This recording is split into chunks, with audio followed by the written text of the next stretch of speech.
Please note that the following content is not meant for children under 13. Hey everybody, it's SaskiaSketches, and today I'm using all my blue supplies to create one epic artwork. Technically I'm using only my ice blue supplies, but it sounds less epic that way.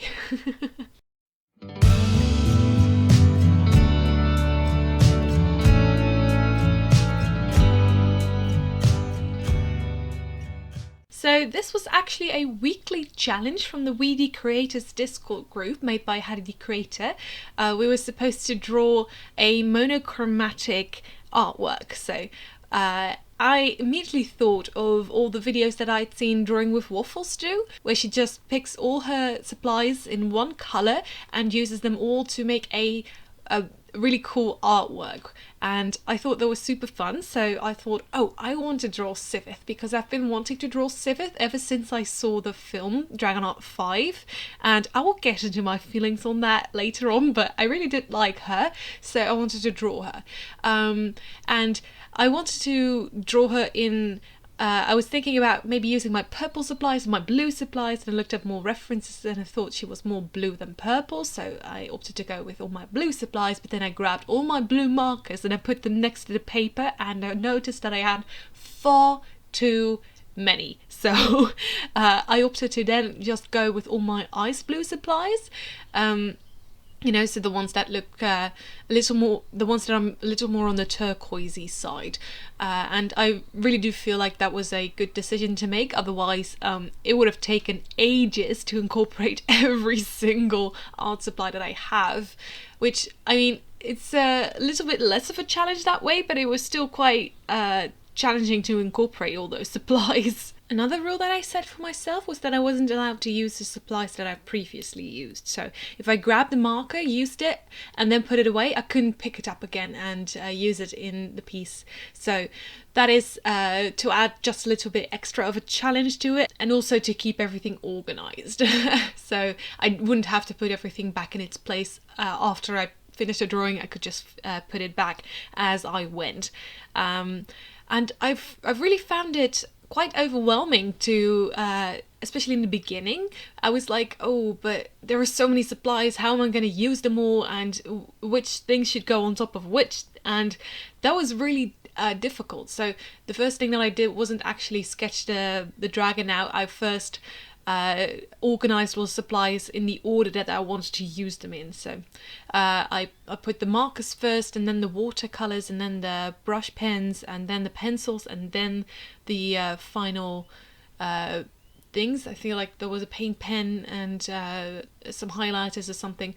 Yeah, so it was a really, really fun challenge, even though it was a little bit difficult to start. Once I actually began, I found it a lot of fun, and I sketched it out with the fine liner I got in a scroller box. It was a chameleon fine liner, and I thought that was a lot of fun. I always love using fine liners to sketch, but I never really use coloured fine liners to sketch, so I found it a very cool idea, and actually something that I could maybe use those supplies for, because I normally just don't end up using them at all, because they're so niche, I guess, and I never really have a use for a fine liner that blends from one colour to another, so I never really used them. And like I said, I did have a lot of markers. Even though I didn't use all my blue markers, I did have a lot left still.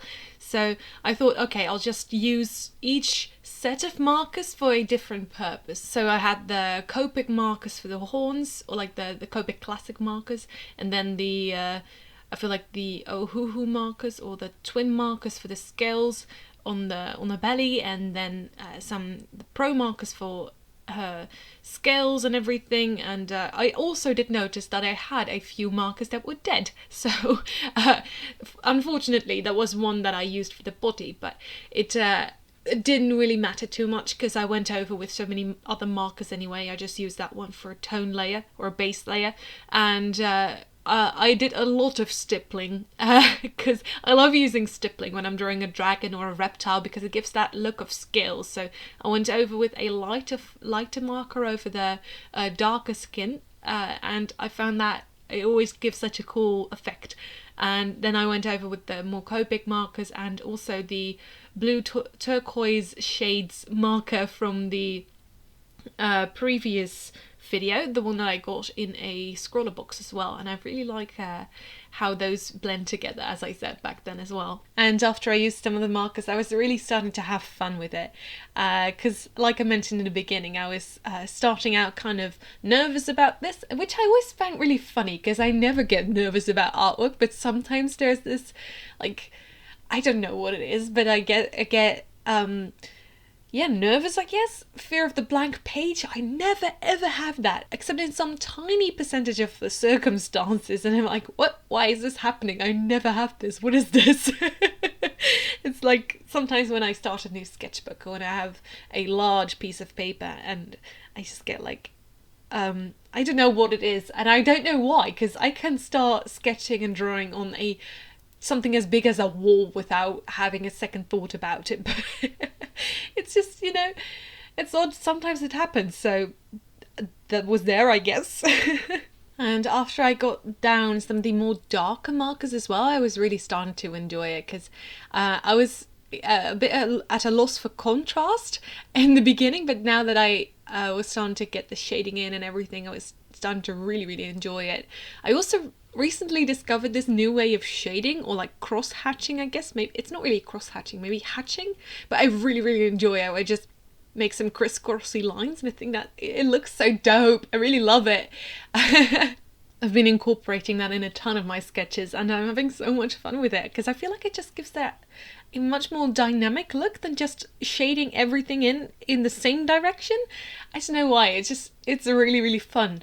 Anyway, I wanted to talk a little bit about the film as well, because I don't know if any of you have seen Dragonheart, but it's my favourite film ever. It's a really old film and but it's so gorgeous. I love it.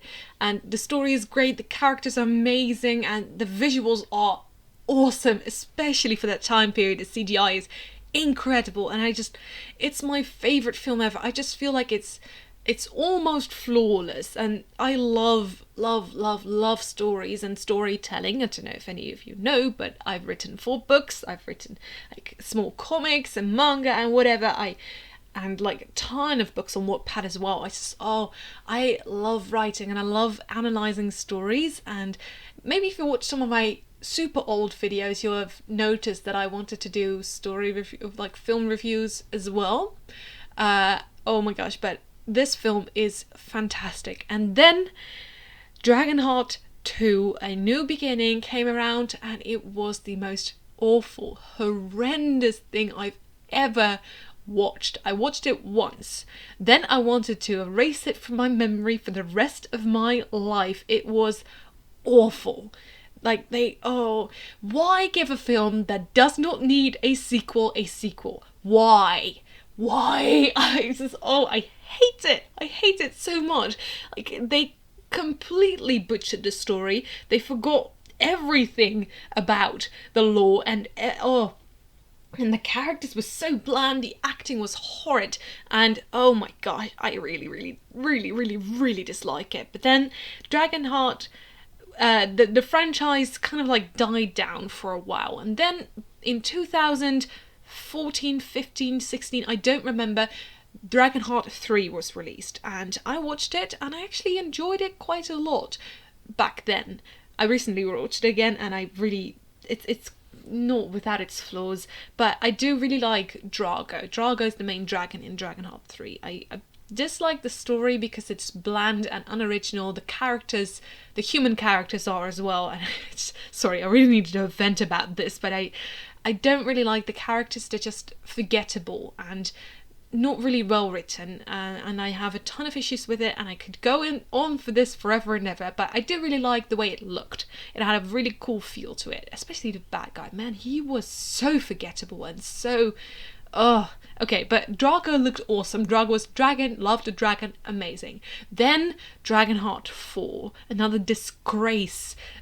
It was such a bad film. I hated it so much. Why? Again, why give Dragonheart the story that did not need any sequels or prequels? Why give it to it? Why? I hate it. I really dislike it. Oh my gosh.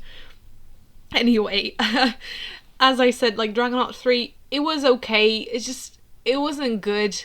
Dragonheart 4 was really, really bad. Oh, ow, ow, ow. It just hurts. It's so awful.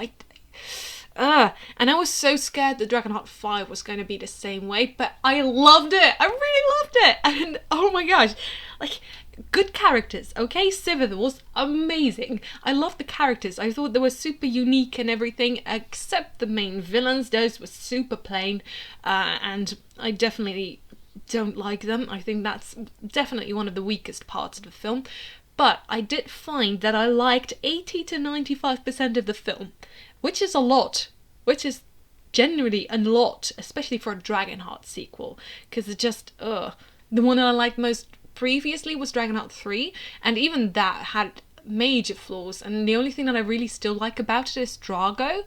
But Dragonheart 5 actually had good characters. I really liked the main character, and especially the sidekick. I thought he was cool, and the girl was fun too. And then the dragon was awesome, just the villains were mediocre, and the story wasn't really great either, but I did really like them, and I wish I had more time to talk about this, but I just really had to give my brief review on this out. Yeah, so I really hope you enjoyed watching this video and hear me rant about Dragonheart, because it's my favourite film and I just really wish they didn't make any sequels at all. But yeah, I hope you enjoyed watching me draw Sivir, and if you did, please give it a thumbs up and subscribe to this YouTube channel for more art videos every single Friday. Have a great weekend, guys, and keep on sketching. Bye!